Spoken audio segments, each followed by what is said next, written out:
Recently একটা পেশেন্টকে দেখলাম আমার একটা পেরিফেরাল চেম্বারে, যেখানে দেখে আমার একটু দুঃখই হলো এবং খুব খারাপ লাগলো অ্যাজ আ ফিমেল যে আমাদের কি অবস্থার মধ্যে অধিকাংশ মেয়েরা আমরা কাটাচ্ছি। তো রিসেন্ট ঘটনা তো কিছু ঘটেছে, আপনারা জানেন এই যে আরজি করের ঘটনা ঘটলো, যেখানে এত কষ্ট দিয়ে একটা মহিলা ডাক্তার মারা গেল। কিন্তু আমাদের যদি আমরা দেখি ওভারঅল আমরা মেয়েদের হেলথ নিয়ে দেখি, সেখানেও কিন্তু একটা বিরাট ল্যাকিউনি আছে।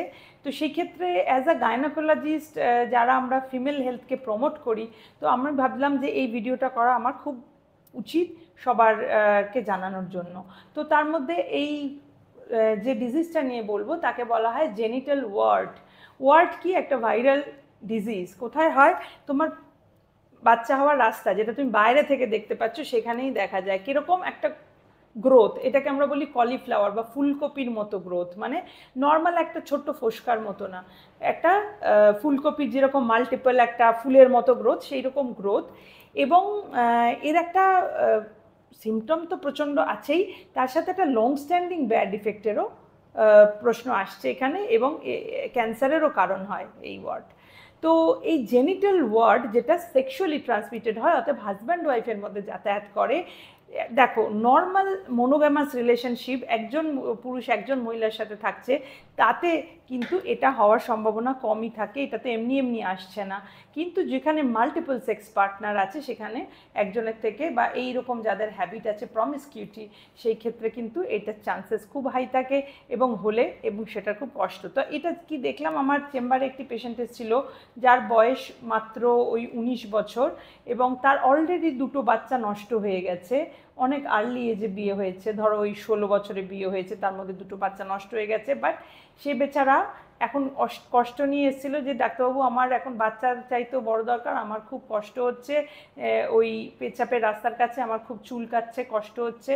তখন আমরা ভাবি যে কমনলি যেটা লোকের ইনফেকশন হয়, হোয়াইট ডিসচার্জের আমরা অনেক সময় অ্যান্টিবায়োটিক অ্যান্টিফাঙ্গাল ট্রিটমেন্ট দিই। তো আমিও সেই লাইনেই ভেবেছিলাম যে এর তাই হবে, কিন্তু এ বললো আমার বাচ্চা নষ্ট হওয়ার পর থেকেই এই কষ্টটা চলছে। তখন আমি বললাম এত কষ্ট পাচ্ছে এতদিন ধরে। তারপর তার প্রেসক্রিপশনে দেখতে লাগলাম যে আগেও ডাক্তার দেখিয়েছি, আগেও এই ওষুধগুলো খেয়েছে। তারপর ভাবলাম যে কেন এটা সারছে না, তাহলে এত বাচ্চা মেয়ে, এর তো অন্য কোনো অসুখ হতে পারে না। তখন ভাবলাম একবার এক্সামিন করেই দেখি। তো এক্সামিন, বিজি চেম্বারে সবসময় প্রত্যেকটা পেশেন্টকে আমরা ভ্যাজাইনালি এক্সামিন করি না, but how important it is যে কাকে এক্সামিন করব কাকে করব না, সেটাও আমাদের ডিসাইড করতে হয়। তো এই পেশেন্টটিকে আমরা এক্সামিন করে আমি দেখে আমার লাইফ টাইমে, এত বছর প্র্যাকটিসের লাইফে আমি এত বাজে ওয়ার্ট ইনফেকশন কারুর দেখিনি। তো আমি ভাবলাম যে এই মেয়েটি কত কষ্টের মধ্যে আছে, কিন্তু কেউ একবার তাকে একবার জায়গাটা এক্সামিন করে দেখেনি, তার মুখের কথা শুনে ওষুধ দিয়ে যাচ্ছে এবং তার সেটা সারছে না, সে বিভিন্ন জায়গায় ডাক্তারের কাছে ঘুরে বেড়াচ্ছে। তার এই প্লাইটটা আমার খুব খারাপ লাগলো। তারপর আমি জানলাম যে এটা তো সেক্সুয়ালি ট্রান্সমিটেড ডিজিজ, তাহলে হলো কীভাবে? কোয়েশ্চেনটা করাতে আমি তার বললাম যে দেখো এটা কিভাবে হলো, তো তোমার কি সন্দেহ হয় কিছু? তখন সে তার লাইফের যা স্টোরি বললো, তাতে আমি খুবই দুঃখিত হলাম অ্যাজ এ ফিমেল। তাকে সান্ত্বনা দেওয়া ছাড়া আমার কোনো ভাষা নেই। বাট সেই গল্পটা আমি এখানে বলবো না, সেটা পেশেন্টের পার্সোনাল সিক্রেট। বাট এইটা সবার জন্য বলা যে এরকম যদি কোনো গ্রোথ তোমরা ওই জায়গায় দেখো, এটাকে একদম ইগনোর করবে না। মেয়েটিতে একদিনে বাড়েনি, অনেক দিন ধরে বেড়েছে, এত বাজে ইনফেকশন হয়েছে, এটা ট্রিট করতে হবে। এই প্রসঙ্গে বলে রাখি যে এটা খুব ছোঁয়াচে, একদিকে স্কিন থেকে অন্যদিকে স্কিনে হবে। ওইখানে হাত দিয়ে চুলকালে সেই হাতটা তুমি যেখানে লাগাবে সেখানে আবার ইনফেকশন হতে পারে। সেজন্য চোখে নাকে মুখে যাতে হাতটা না লাগে সেটাও দেখতে হবে। ফার্স্ট অফ অল ইনফেকশনটা হওয়ারই দরকার নেই। আর এখন একটা প্রোটেক্টিভ ভ্যাকসিন পাওয়া যায়, যারা ভ্যাকসিন নাওনি, আমার দেখবে এইচপিভি ভ্যাকসিনের উপর আলাদা একটা ভিডিও করা আছে, সেইটা একটুখানি দেখতে পারো ভ্যাকসিন নিয়ে। তো এই যারা ভ্যাকসিন নাওনি তারা কিন্তু প্লিজ ভ্যাকসিন নিয়ে নিও।